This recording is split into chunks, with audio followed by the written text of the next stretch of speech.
दाद देती है गर्दिशे दौरा, जिंदगी एहतराम करती है। हौसले जब मौत से टकराते हैं तो मौत झुककर सलाम करती है। अपने हौसलों और अपने उमंग को बेहतरीन बनाए रखिएगा। हमेशा एक्टिव रहिए। एग्जाम का टाइम आ गया है। जितनी बेहतरीन तैयारी होगी उतना बेहतरीन परफॉर्मेंस होगा और उतना ही बेहतरीन रिजल्ट आएगा। आइए आज की टॉपिक में क्लास 10th का कुछ कॉम्प्लिकेटेड क्वेश्चन है जो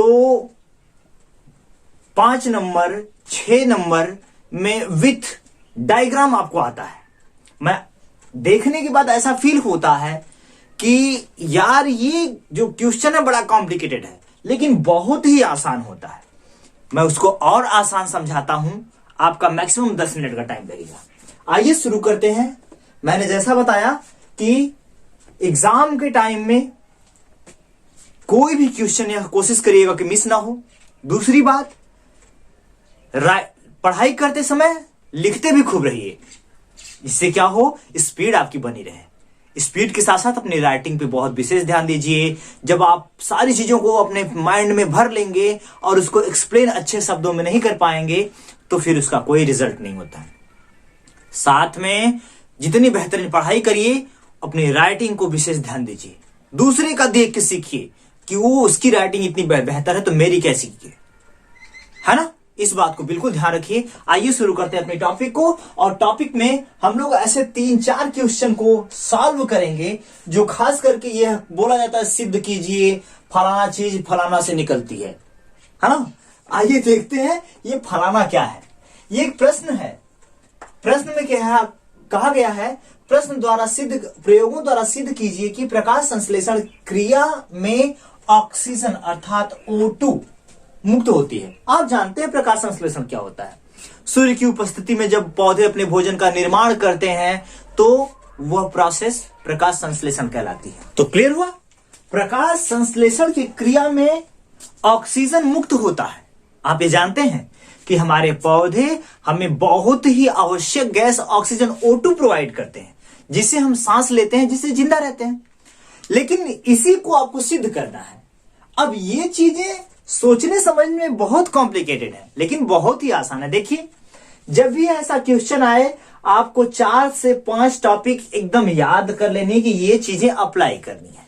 अब इन चीजों के अंतर्गत क्या क्या लिखना है। पहला, उपकरण। उपकरण का मतलब होता है कि प्रयोगों में क्या क्या चीजें लगाई गई हैं। जैसे यहां पे ये एक शीशे का जार है जिसे हम क्या बोलते हैं, बीकर। क्या बोलते हैं, यहां पे मैंने नोट करके रखा है बीकर।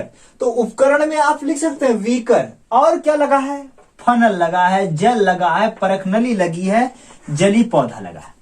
ये सभी चीजें क्या है, उपकरण में आ जाते हैं कि आपने किन किन चीजों का प्रयोग यूज उस प्रयोग में किया था। आई होप क्लियर कि उपकरण में तो अब आसान हो गया भाई कि जितनी चीजें उसमें प्रयोग में लगी हुई है सब भाई उसमें लिख दीजिए। 3 से 4, 4 से 5 जो भी है।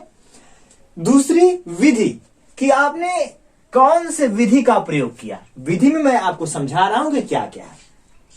आप मुझे बताइए, प्रकाश संश्लेषण के लिए प्रकाश आवश्यक है, आप जानते हैं, और इसलिए मैंने सूर्य और उसके साथ एक किरणों का यह रेख दिखा रखा है ताकि आप समझ सके कि प्रकाश संश्लेषण हो रहा है। अच्छा, जलीय पौधे भी प्रकाश संश्लेषण करते हैं और स्थलीय पौधे भी प्रकाश संश्लेषण करते हैं। जल में जो रहते हैं, धूप जो होती है जल से छन कर अंदर तक जाती है तो प्रकाश संश्लेषण की क्रिया होती है। जो जल में रहने वाले पौधे जब वो ऑक्सीजन मुक्त करते हैं तो आप देखेंगे तालाब में से कभी कभी बुलबुला ऊपर की तरफ निकलता है, अर्थात उन पौधों ने अब ऑक्सीजन को रिलीज किया, छोड़ दिया, तो बुलबुले के रूप में जल में से ऑक्सीजन निकलता है। कभी आप ग्लास के पानी में किसी पाइप को डाल के अपने मुंह से फूकिए, देखिए क्या होता है, बुलबुला ऊपर की तरफ आता है। सेम वही कंडीशन है और उतनी ही मजेदार है, इसको समझना है। तो उपकरण क्लियर हो गया। विधि समझिए, बीकर में पानी ले लेंगे और उस पानी में ऐसे ही लिख दीजिएगा कि विधि में कि एक बीकर में पूरा पानी ले लेंगे और उस पानी में एक कांच की फनल को डाल देंगे जिसमें जलीय पौधा रख देंगे। जिसमें क्या करेंगे भाई, जलीय पौधा, ये पौधा है, अरे भाई पौधा ही तो प्रकाश संश्लेषण करेगा, और आपको यही तो सिद्ध करना है कि ऑक्सीजन निकल रही है कि नहीं। अरे बुलबुला निकलेगा तो पता चलेगा ना यार। समझिए कि अब इस पे धूप लगेगी, जब आप फनल में किसी पौधे को रख लेंगे तो उस पे धूप लगेगी तो प्रकाश संश्लेषण क्रिया करना शुरू कर देगा।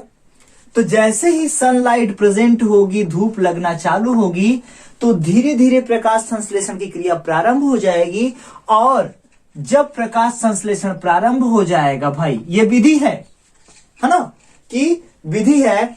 अच्छा, प्रकाश संश्लेषण क्रिया प्रारंभ हो जाएगी तो ऑक्सीजन रिलीज होगी। रिलीज होने का मतलब निकलेगी यार, ऊपर की तरफ जाएगी। मैंने आपको बताया ना कि गिलास में, कांच के गिलास में ले लीजिए देखने के लिए, अपनी पाइप डाल के मुंह से फूकिए, देखिए क्या होता है, बुलबुला ऊपर की तरफ निकलता है। Same condition. अब इस चीज को देखने के लिए हम लोग एक परखनली उल्टी साइड लटका देंगे उस फनल के मुंह के पास, और टेस्ट ट्यूब में भी थोड़ी दूर तक पानी भर देंगे, जिससे क्या हो कि हमें बुलबुला स्पष्ट दिखाई दे। बातें समझ में आ रही है ना, कि भाई जब पानी में फूकेंगे यार तब ना बुलबुला ऊपर जाता तो दिखाई देता है ना। ये देख लीजिए।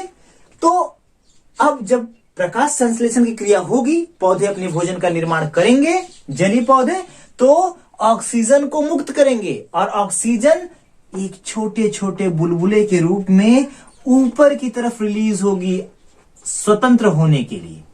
और यह बुलबुला आप स्पष्ट रूप से इस पानी में देख सकते हैं। और इसने कहा है कि सिद्ध कीजिए कि ऑक्सीजन मुक्त होती है। अब ये ऑक्सीजन ही मुक्त हो रही है, यहां पे पूरा ऑक्सीजन भर जा रहा है। जब भरेगा तो ये जो परख नली है ये धीरे धीरे ऊपर होगी, चाहे इसका पानी धीरे धीरे नीचे आएगा। क्यों? क्योंकि अब इसमें गैस भर रही है, ऑक्सीजन भर रही है, ऑक्सीजन भर जाती है। अब इस चीज को सिद्ध करने के लिए क्या करते हैं, दिया सलाई लेके चलते हैं और इसी में यहां तक पहुंचाते हैं दिया सलाई को। और जब किसी इंस्ट्रूमेंट से इसे जलाते हैं तो यहां पे वो दिया सलाई बहुत तेज गति से जलती है, जिससे यह सिद्ध होता है कि यह गैस ऑक्सीजन है। तो क्या इसका मतलब ऑक्सीजन जलने में मदद करती है क्या? एकदम बिल्कुल मदद करती है। जहां ऑक्सीजन होगा वहां गैस लीकेज करती है। हमारे गैस में देखेंगे छोटे छोटे छिद्र होते हैं, वो साथ में हवाओं को भी लेके जाते हैं गैस के साथ, तभी गैस हमारी जलती है। आप देखेंगे जब जाते हैं आप पेट्रोल टैंक पे, या अपने स्कूल में देखते होंगे बड़े बड़े लाल लाल जो होते हैं वो रखे जाते हैं, डब्बे रखे गए होते हैं, उसमें कार्बन डाइऑक्साइड भरी होती है। वो इसलिए क्योंकि कार्बन डाइऑक्साइड जैसे ही कहीं आग लग जाती है तो कार्बन डाइऑक्साइड का बहुत तेज गति से फुहारा मारते हैं, और वो फुहारा पूरी उस आग को घेर लेता है और ऑक्सीजन को, हवा को नहीं जाने देता वहां तक, तो आग बहुत जल्दी बुझ जाती है। इसलिए हर जगह उस इंस्ट्रूमेंट को रखा जाता है ताकि आग लग जाए तो तुरंत उसी से बुझाया जा सके। तो एक बात क्लियर रखिएगा कि ऑक्सीजन आग जलाने में बहुत ही मदद करती है। वही अगर ऑक्सीजन नहीं रहेगी तो आग जलेगी नहीं। तो एकदम पूरी तरह से क्लियर हो गया कि भाई हमने सिद्ध किया क्या, कि जो जलीय पौधा था वो प्रकाश संश्लेषण की क्रिया किया और कुछ गैस के नए बुलबुले उत्पन्न किए जो खाली जगह पे एकत्रित हो गए। जब हम उसमें दिए सलाई को लेके गए, बर्न की, तो बहुत तेजी से जलने लगा। तो हमें इससे यह सिद्ध होता है कि क्या है, ये गैस ऑक्सीजन है।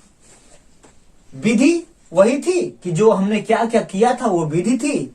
निरीक्षण में वो जो दिया सलाई आप लेके गए, निरीक्षण किए, वो दिया सलाई वाला चीज निरीक्षण में लिख दीजिएगा कि हाँ, हम दिया सलाई को जब उस गैस में पहुंचाते हैं तो वो बहुत तेज गति से जलने लगती है, जिससे यह सिद्ध होता है कि वह गैस ऑक्सीजन है। निष्कर्ष में लिखिएगा, बहुत तेज गति से जलने वाली जो गैसें होती हैं वो ऑक्सीजन होती हैं, अर्थात जो दिया सलाई जली वो ऑक्सीजन के कारण बहुत तेज गति से जलने लगी। स्पष्टीकरण में क्लियर करिएगा कि पेड़ पौधे प्रकाश संश्लेषण की क्रिया द्वारा क्या होता है, ऑक्सीजन को मुक्त करते हैं। यह सिद्ध होता है कि, ऐसे लिखिएगा कि यह सिद्ध होता है कि प्रकाश संश्लेषण द्वारा समस्त पेड़ पौधे ऑक्सीजन को उत्पन्न करते हैं या मुक्त करते हैं।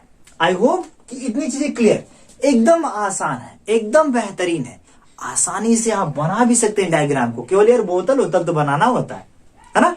अरे 5 नंबर 7 नंबर पाना है यार, परसेंटेज बहुत अच्छे से लेके जाना होता है, तो समझ लीजिए कि इतना तो मेहनत थोड़ी बहुत करनी पड़ती है। एकदम ध्यान रखिएगा, 2-3 चीजों का नाम लिखना है, एक जली पौधा है, प्रकाश दिखाना है, और बस गैस के बुलबुले निकलने लगते हैं, दिया सलाई को दिखा देंगे कि भाई कि हाँ भाई जल गई, बस सिद्ध हो गया। बहुत इंपॉर्टेंट होता है और बहुत अच्छा नंबर देता है अगर आपने डायग्राम शीट बना दिया। एक बात का ध्यान रखिएगा, एग्जाम में डायग्राम होगा तो जरूर बनाइएगा। आपके मस्तिष्क में कोई भी छोटा मोटा डायग्राम टेढ़ा मेढ़ा बना दीजिएगा, नंबर बहुत अच्छा आता है। वीडियो को देखने के लिए थैंक यू। अपना ध्यान रखिए, कोशिश करिए कि आपका स्वास्थ्य एकदम मस्त रहे। एग्जाम जब तक बीतता नहीं है, कंप्लीट नहीं होता है, तब तक आप स्वस्थ रहें, मस्त रहें। पढ़ाई बेहतर होगी तो रिजल्ट भी बहुत बेहतर आएगा। Thank you. आपकी लाइफ के लिए, आपके गोल के लिए, आपके एग्जाम के लिए आपको बेस्ट ऑफ लक। खूब मुस्कुराते रहिए और तैयारी करिए। Thank you so much.